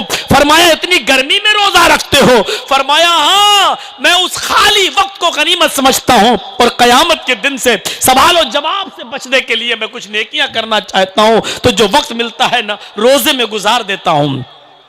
अच्छा, तो सोचा बड़ा नेक, का एक बकरी में नहीं बेचेगा, मेरे मालिक की है। अरे अपने मालिक से कह देना एक बकरी भेड़िया खा गया है, गोश्त पक के आएगा, हम तुम्हें गोश्त भी देंगे, कीमत भी देंगे। उठा और चल दिया, कहा कि है मेरे चरवाहे कुछ जवाब तो दो, बकरी बेचोगे या नहीं? कहने लगा फाइन अल्लाह, फाइन अल्लाह, फिर अल्लाह कहाँ है, फिर अल्लाह कहाँ है। आए अब्दुल्ला, अगर आज मैं एक बकरी बेचकर अपने मालिक को बेवकूफ तो बना सकता हूं, लेकिन कयामत के दिन फिर मैं अल्लाह को क्या जवाब दूंगा, अल्लाह को क्या मुंह दिखाऊंगा। अपने मालिक से झूठ बोल सकता हूं, लेकिन उस मालिक से झूठ नहीं बोल सकता हूं जो जो जो कयामत के दिन हमारा हिसाब लेगा, हमसे हिसाब किताब करेगा, उससे मैं झूठ नहीं बोल सकता हूं। इतना कहना था कि अब्दुल्ला इब्न उमर भी फूट फूट के रोने लगे। फाइन अल्लाह, अब्दुल्ला इब्न उमर भी कहने लगे आइन अल्लाह, अल्लाह कहां है, अल्लाह कहां है। उस चरवाहे ने आंखें खोल दी। अब्दुल्ला इब्न उमर, उमर फारूक के बेटे, उस चरवाहे के तकवे पर आशीष करने लगे। ऑफर दे रहे, कीमत भी दूंगा, गोश्त बन जाएगा तो इफ्तारी के लिए तुम्हें गोश्त भी दूंगा, तुम्हारे मालिक से जरूरत पड़ी तो कह भी दूंगा कि हाँ एक बकरी भेड़िया खा गया है, मैं गवाही भी दे दूंगा, और खाल में काट कर खून लगा हुआ खाल तुम्हें दे दूंगा ताकि तुम अपने मालिक को दिखा सको कि देखो एक बकरी भेड़िया खा गया। सब कुछ ऑफर दे रहे हैं, लेकिन वो चीख रहा फाइन अल्लाह, अल्लाह कहां है, अल्लाह कहां है। यानी अगर मैं ऐसा कर दूं तो कल कयामत के दिन अल्लाह को क्या जवाब दूंगा। ये तकवा था उस चरवाहे की जिंदगी में जो अपने मालिक से भी झूठ बोलने के लिए तैयार नहीं है, ऑफर मिलने के बाद भी हराम माल कमाने के लिए तैयार नहीं है, और बकरी बेचने के लिए तैयार नहीं है। मेरे भाइयों, बावजूद इसके कि उसका मालिक उसको टाइम पर खाना नहीं दे रहा है, रूखा सूखा देता है, इसके बावजूद ये तकलीफें दुनिया में बर्दाश्त कर लेना बेहतर है, लेकिन आखिरत में हमें अल्लाह के सामने जवाब देना है। तकवे का ये कौन सा मिजाज था और तकवे की ये कौन सी महराज थी, ये आदमी तकवे की कौन सी बुलंदी पर था, क्या कोई अंदाजा लगा सकता है। इसको तकवे का कौन सा सर्टिफिकेट दिया जाए। मेरे भाइयों, क्या कोई इस चरवाहे के तकवे के बारे में कोई कह सकता है कि इसको कौन सी डिग्री दी जाए। मेरे भाइयों, जरा तसव्वुर करिए, तकवा इसको कहते हैं। अब्दुल्ला इब्न उमर रजी अल्लाह ताला अन्हु दूसरे दिन मालूम करते हुए उस चरवाहे के मालिक के पास पहुंच गए और उसके मालिक से कहने लगे, मुझे ये चरवाहा भी जो तुम्हारा गुलाम है ये खरीदना है, और ये बकरियां जो जंगल में चराता तुम्हारी इन बकरियों को भी खरीदना है, कीमत बताओ। पहले तो आनाकानी करने लगा, जब कहा कि तुम मुंह मांगे तुम्हें कीमत देंगे, तुम बताओ, तो उसने सोचा जब मुझे अच्छी कीमत मिल रही है हम दूसरा कोई गुलाम खरीद लेंगे और इतने में हम बकरियां भी और ज्यादा खरीद लेंगे। तो फिर उसने अपनी कीमत बता दी। अब्दुल्ला इब्न उमर ने वो सारी कीमत दे दी, उस गुलाम को भी उस मालिक से खरीद लिया और बकरियां भी खरीद ली। जितनी बकरियां वो चरवाहा चराता था वो भी खरीद ली। मालिक का गुलाम भी था और मालिक की बकरियां, कीमत देकर गुलाम भी ले लिया और बकरियां भी। और उसके बाद उसके घर से बाहर निकलने के बाद फरमाया, आए उस मालिक के गुलाम, आए चरवाहे, जा मैंने तुझे आजाद कर दिया है, मैंने उससे खरीद कर तुझे आजाद कर दिया है, इन बकरियों को मैं तुझे गिफ्ट में दे रहा हूं, तू आए चरवाहे अपने घर जा, इन बकरियों को लेता जा, ये बकरियां तेरी हैं, मैं तुझे अल्लाह के लिए आजाद कर रहा हूं और ये बकरियां भी तुझे दे रहा हूं, सिर्फ इस बुनियाद पर कि तुझे अल्लाह का खौफ है, अल्लाह का डर है, और इस तकवे की वजह से आज तुझे मैं आजाद कर रहा हूं। अगर अपनी जिंदगी में ऐसा ही अल्लाह का खौफ तू पैदा किए रहा तो कयामत के दिन अल्लाह तुझे जहन्नम से भी आजाद कर देगा। जो अल्लाह से डरता है अल्लाह इस तरीके से रास्ता निकालता है। देख लीजिए इस आदमी के लिए कैसे रास्ता निकाला, गुलामी से नजात भी मिली और बकरियां भी इसको मिल गई। अभी एक बकरी बेचने के लिए कह रहा था, हजरत अब्दुल्ला इब्न उमर ने कहा, उसने नहीं बेची अल्लाह के डर से। हजरत अब्दुल्ला इब्न उमर ने सारी बकरियां खरीद कर उसको दे दी कि ले जाओ और तुम इनको चराओ, बिजनेस करो, पेट पालो अपना भी और तुम्हारे नीचे माँ बाप हो तो उनका भी, और अल्लाह से ऐसे ही डरते रहना जिस तरह अभी डर रहे हो। आज अल्लाह के खौफ की वजह से मैं तुम्हें आजाद कर रहा हूं और यही अल्लाह का डर तुम्हें जहन्नम से भी आजादी दिलाएगा। मेरे प्यारे साथियों, ये तकवा हमारी जिंदगी में क्यों नहीं आता। वो देखिए बिजनेस है, रात की तारीकी और हजरत उमर फारूक का गश्त। एक घर से आवाज आती है, बूढ़ी औरत अपनी बेटी से कह रही है, बेटी पानी में दूध में पानी मिला दो, बेटी दूध में पानी मिला दो। बेटी कहती है, मां सुना नहीं, अमीरुल मोमिनीन ने ऑर्डर दिया है, अगर दूध में पानी मिलाता हुआ कोई पकड़ा गया तो सख्त से सख्त सजा दी जाएगी। इधर माँ कहती है बेटी इधर अमीरुल मोमिनीन तो नहीं देख रहे हैं, उमर को क्या पता पानी में, दूध में कितना पानी तुम मिला रही हो, मिला दो। उमर को नहीं मालूम, अमीरुल मोमिनीन को नहीं मालूम। और छोटी उसकी बेटी जो जवान हो चुकी है अपनी मां को दर्श देती है, पाठ पढ़ाती है तकवे का, और कहती है मां ये तुम कह रही हो। फरमाया बेटी दूध में पानी नहीं मिलाओगी तो घर का गुजर बसर नहीं चलेगा, गुजर बसर चलना जरूरी है। फरमाया नहीं। कहा उमर को पता चल गया तो सजा देगा। फरमाया उमर नहीं देख रहा है। मां ने कहा, बेटी ने कहा उमर नहीं देख रहा, कोई बात नहीं, उमर का रब तो देख रहा है। मां कयामत के दिन मैं उमर के रब को क्या जवाब दूंगी? वो पानी, दूध में पानी मिलाने के बारे में वो देख रहा है, जानता है अगर मैंने मिलाकर बेचा तो कयामत के दिन में अल्लाह को क्या जवाब दूंगी। ये सारी बातें दीवार की ओर से हजरत उमर फारूक सुन रहे हैं, आंखों में आंसू आ जाते हैं, सीधे वहां से दरबार खिलाफत जाते हैं। सुबह होकर अपने खादिम से कहते हैं असलम जाओ मां बेटी दोनों को बुलाकर लाओ। मां बेटी दोनों को बुलाया गया। फरमाया ए बुढ़िया, पानी, दूध में पानी मिलाने के लिए कल तू कह रही थी, ये कैसे पता चल गया? डरी लेकिन छूट रही, बोली कहाँ, घर का हाल बहुत बुरा था, सुबह खा लो तो शाम को नहीं मिलता, शाम को खा लो तो सुबह नहीं मिलता, इसलिए मैंने सोचा कि पानी, दूध में थोड़ा पानी मिला लेंगे तो इनकम अच्छी हो जाएगी, थोड़ा ज्यादा पैसा आ जाएगा, दोनों टाइम का खाना बन जाएगा। हाँ मैंने कहा, लेकिन मेरी बेटी ने नहीं मिलाने दिया। अमीरुल मोमिनीन, अल्लाह की कसम दूध में पानी नहीं मिलाया गया, मेरी बेटी ने नहीं मिलाया। हजरत उमर कहते हैं क्या तुमने अपनी बेटी की शादी की? कहा नहीं, हम लोग बहुत गरीब हैं, हमारे लिए रिश्ता नहीं आता है। हजरत उमर फारूक कहते हैं माँ उस बुढ़िया से, आए बुढ़िया तेरी बेटी का हाथ उमर मांग रहा है अपने बेटे के लिए, आए बुढ़िया तैयारी कर, 2-3 दिन में मैं अपने बेटे की शादी तेरी बेटी से करने को तैयार हूं। मेरा बेटा तेरी बेटी से निकाह करेगा, तेरी बेटी मुझे पसंद है अपने बेटे के लिए, इसलिए कि मुझे ऐसी बहू चाहिए जो अल्लाह से डरने वाली हो, जो उमर से नहीं उमर के रब से डरती हो, और तेरी बेटी ने यह साबित कर दिया है ऐसी अल्लाह से डरने वाली नेक लड़की हजरत उमर फारूक के घर की बहू ही बन सकती है, ऐसी नेक लड़की को कहीं और जाने की जरूरत नहीं है। उमर फारूक तेरी बेटी को अपने बेटे के साथ ब्याहने के लिए तैयार है।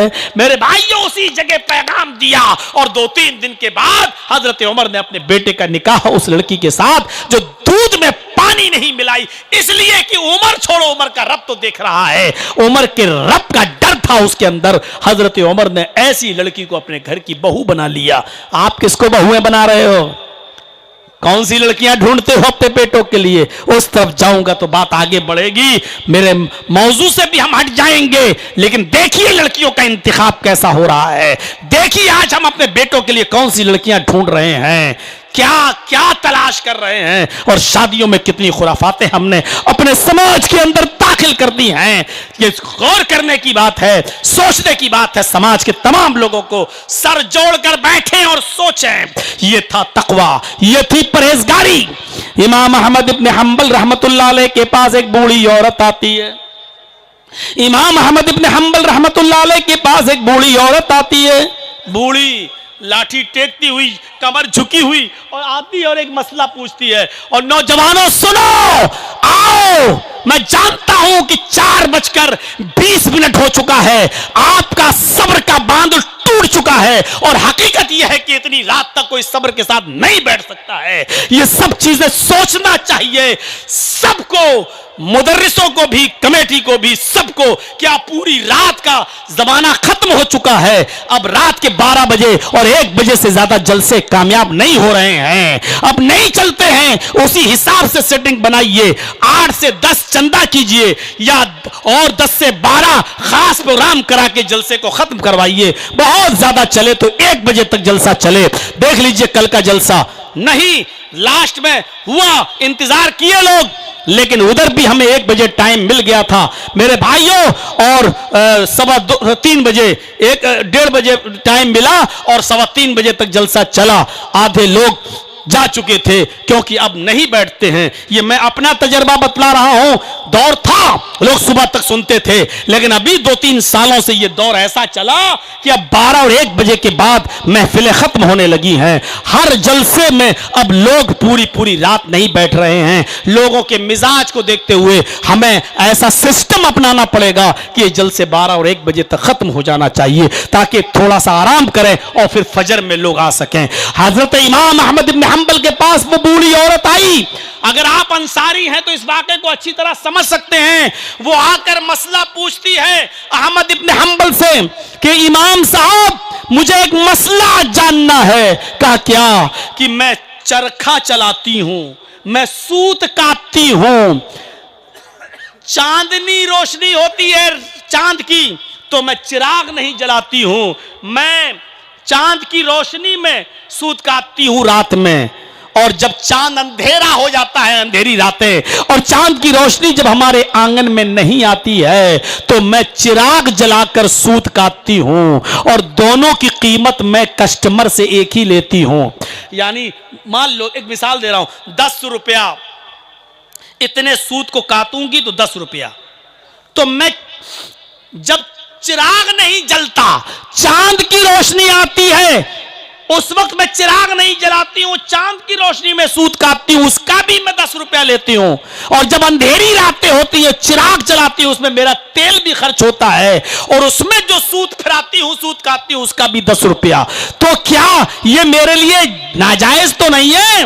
क्या मैं चिराग जलाकर सूत काटूं जिसमें मेरा तेल खर्च होता है, उसकी कीमत कुछ ज्यादा लूं, और बगैर चिराग की रोशनी के, चांद की रोशनी में जो मैं सूत काटती हूं, उसकी कीमत कुछ कम कर दूं? पर चांद की रोशनी में हमारा तेल नहीं जलता है, और जब अंधेरी रात होती है तो तेल जलता है। तो क्या दोनों की कीमत एक लूं या अलग अलग?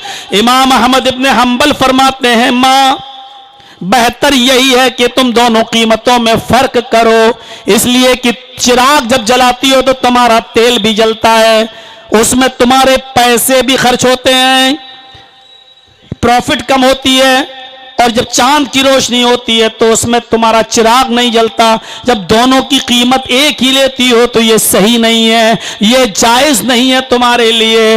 मां, दोनों की कीमतों में फर्क करो। चांद की रोशनी में जो सूत तुम काटो, जो सूत तुम फिराओ, तो उसकी कीमत कुछ कम लिया करो, और जो सूत चिराग की रोशनी में, चिराग चलाकर जब तुम काटो, तो उसकी कीमत कुछ ज्यादा लिया करो।